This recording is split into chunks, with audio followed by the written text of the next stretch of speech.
The black Lincoln was parked in my driveway when I got home. Not on the street. Not near the curb. In my driveway, engine running. Like whoever was inside owned the place. I pulled up slowly and sat there for a second. My wife's car was there too. I figured it was one of her coworkers, maybe someone dropping off paperwork. She worked in the leasing office of a commercial real estate firm. People sometimes came by. Then the passenger door opened. She stepped out laughing. Head tilted back, hand on his arm. The kind of laugh I hadn't heard from her in maybe 2 years. The man who got out after her was tall, well-dressed, wearing a watch that probably cost more than my truck. He said something, and she touched his chest. I sat in my truck for 11 seconds. I counted them. Then I pulled out of the driveway and drove to a gas station 3 blocks away and sat in the parking lot until my hands stopped shaking. My name is not important. What matters is that I was 43 years old. I'd been married for 16 years, and I thought I knew my wife. I was wrong. Her name was Ingrid. We met when we were both 26, at a friend's birthday party in Phoenix. She was smart, dry, funny in a way that sneaked up on you. She laughed at things other people missed. I was a commercial HVAC contractor then, just starting to build my own client base, working 7 days a week. She said she respected the work ethic. She said she liked that I wasn't trying to impress her. We got married in 2009. Our daughter was born in 2011. By the time our daughter was in middle school, Ingrid had moved up to regional leasing manager. Good salary, good hours. We bought a house in Scottsdale.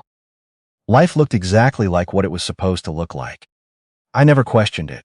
That was my first mistake. After I left the gas station, I drove around for an hour. Then I went back home. The Lincoln was gone. Ingrid was in the kitchen making dinner like nothing had happened. Our daughter was at volleyball practice. I watched my wife move around the kitchen, setting out plates, humming something. She looked up and smiled at me the way she always smiled at me, and I smiled back, and I said nothing. I needed to understand what I was dealing with before I said a word. The man's face had been clear enough. I got a good look before I drove away. I didn't know him, but the watch, the car, the way Ingrid looked at him, that wasn't new. That was comfortable. That was familiar. Whatever was happening had been happening for a while. That night I lay in bed next to my wife and stared at the ceiling and thought about the last 2 years. Evenings. The late evenings. The business trips that seemed to multiply. The way she'd started keeping her phone face down. The way she'd stopped asking about my day. I'd noticed all of it. I'd told myself it was stress. I'd told myself it was the job.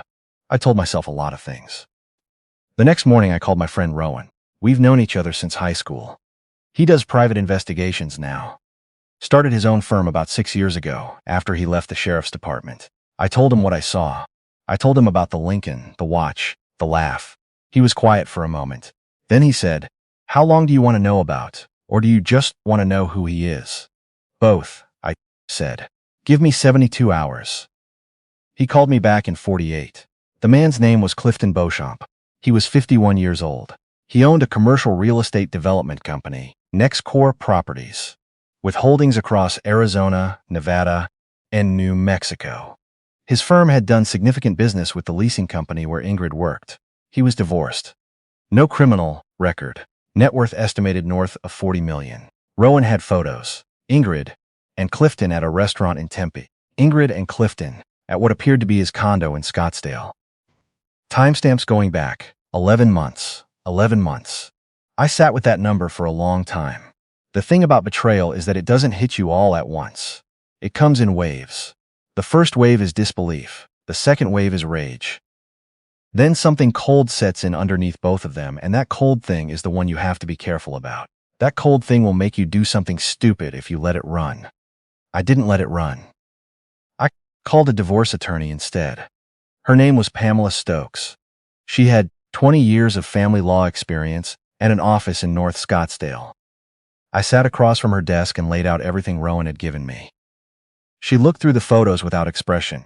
Then she looked up and said, "Is there any financial entanglement between your wife and this man beyond their professional relationship?" I said I didn't know. She said, "Find out before you file. If there's money moving, that changes things considerably." I went back to Rowan. It took him another week. What he found was not what I expected. Clifton Beauchamp's company, Nextcore, had recently been in competition for a major municipal contract, a long-term commercial lease on a city-owned property in central Phoenix. The contract was worth approximately $12 million over 10 years. The leasing firm where Ingrid worked had been brought in as a consultant on the city's side, evaluating bids. Ingrid had access to the competing bids. She had access to NextCore's competitors' numbers. Rowan found a wire transfer, $42,000, from an LLC registered in Delaware to a personal account that Ingrid had opened 14 months ago. An account I didn't know existed. I sat very still when he told me. "Rowan," I said, "are you telling me she was paid?" "I'm telling you there's a payment from an entity connected to Clifton Beauchamp to an account your wife opened 1 month before she started feeding him information." He paused. "You need to talk to your attorney. Does this cross a line into something criminal?" He was quiet for 3 seconds. "That's not for me to say, but yeah, it might." Pamela Stokes listened to everything. Then she made a phone call. She had a contact at the Arizona Attorney General's office. Someone she'd worked with on a financial fraud case a few years back. She laid it out as a hypothetical. The contact called back the next day. It wasn't a hypothetical anymore. The AG's office opened a preliminary inquiry. Within 2 weeks, they had looped in the FBI's Phoenix field office. The reason was the Delaware LLC. The moment interstate commerce and a shell company entered the picture, became a federal matter. A federal agent named Barfield came to Pamela's office and sat across from me and explained very calmly that this was now bigger than a divorce. I said I understood. He said, "We're going to need you to continue behaving normally at home for as long as you can manage. We need Beauchamp to believe nothing has changed." I said, "How long?" 6 weeks, maybe less. 6 weeks of sleeping next to my wife and acting like everything was fine. I said I'd do it. Those 6 weeks were the hardest thing I have ever done. I don't say that for sympathy. I say it because it's true, and because I want anyone listening to understand what it costs to hold something that heavy and not put it down. Every morning I made coffee and handed her a mug and asked about her day. Every evening I sat across the dinner table from her, while our daughter talked about volleyball and school and friends, and I kept my face exactly right. Our daughter was 15. She was funny and sharp, and she idolized her mother. I was not going to blow this up prematurely and hand Ingrid and Clifton any reason to destroy evidence. So I waited. There was one moment, maybe 3 weeks in, when I almost broke. Ingrid got a text late at night and smiled at her phone. That same smile I'd seen in my driveway, and she set the phone face down and looked at me and said, "You seem tired lately." I said, "Long week." She nodded and went back to watching TV. That was the moment I stopped feeling sad about what was coming. I'd been carrying some grief under everything else. Grief for the marriage, for what I thought we had. After that moment, the grief was gone. What was left was just a very calm, very clear sense of purpose. The case broke sooner than 6 weeks. It broke in 39 days. Barfield called me on a Thursday afternoon. He said, "We have what we need. We're moving tomorrow." I asked if I needed to do anything. He said, "Go to work as normal. When it happens, it'll happen fast." That Friday morning, I drove to a job site in Chandler. I was there by 7. At 9:42, I got a text from Barfield that said, "Done." I stood in a parking lot in the sun and read that word 3 times. They arrested Clifton Beauchamp at his office. Federal agents walked him out of NextCore's lobby in handcuffs in front of his entire staff. The charges included wire fraud, bribery, and conspiracy to commit fraud against a government entity. The municipal contract had been awarded to NextCore 6 months earlier, and the margin over the second-place bidder had been less than 4%. 4% that had been shaved down by someone who knew exactly what the competing number was. Ingrid was arrested at home at 10:15 that same morning. Our daughter was at school. Pamela had negotiated a cooperation agreement in advance. Ingrid's charges were reduced in exchange for her full testimony against Clifton. She was not going to walk. She would do time, federal time, with no parole, but considerably less than the 12 to 15 years Clifton was looking at. When Pamela told me about the cooperation agreement, I felt something strange. Not relief exactly, more like the floor finally stopping after a long fall. The divorce was filed that same week. Ingrid didn't contest it. She was in no position to. The financial accounts, the hidden one included, were seized as part of the federal proceeding. What remained of our shared assets was divided cleanly. I kept the house. I kept my business. I got primary custody of our daughter, which Ingrid agreed to after a single conversation with her own attorney. That conversation with my daughter was the one I had been dreading since the beginning. I sat with her on the back porch. It was late afternoon, the light going orange and long across the yard. She was quiet for a long time after I finished talking. She's not a person who fills silence, my daughter. She thinks before she speaks. She gets that from me, or at least I'd like to think she does. Finally, she said, "Did you know before you were supposed to know?" I said, "What do you mean?" She said, "Did you figure it out and then wait?" I said, "Yes." She thought about that. Then she said, "Good." We sat outside until the sun went down. She leaned against my shoulder and I didn't say anything, and neither did she. That was the moment I think I started to understand that we were going to be okay. Clifton Beauchamp went to trial 8 months later. He hired 4 attorneys and tried 3 different defense strategies. None of them worked. The evidence was federal grade, and it was comprehensive.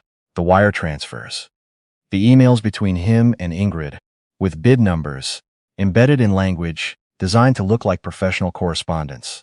The testimony of 2 NextCorp employees who had been quietly cooperating for months. He was convicted on all counts, sentenced to 11 years in federal prison. Under federal sentencing guidelines, he would serve nearly all of it. Ingrid pled guilty under the cooperation agreement. She was sentenced to 31 months. She's serving it now. Before she was taken in, she asked to see our daughter one more time. Our daughter went. I didn't stop her. It wasn't my place to stop her. She came home quiet and went straight to her room, and I let her be. Later that night, she came downstairs and sat across from me at the kitchen table and said, she said she was sorry. I said, "What did you say?" She said, "I said okay." Then she went back upstairs. I don't know everything that was in that okay. I don't think I need to. My daughter is her own person. What she chooses to carry, what she chooses to put down, that's hers.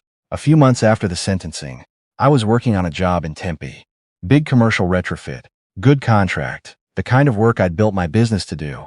One of my guys and I were running duct on the 3rd floor, and he said, out of nowhere, "You seem different than you did last year."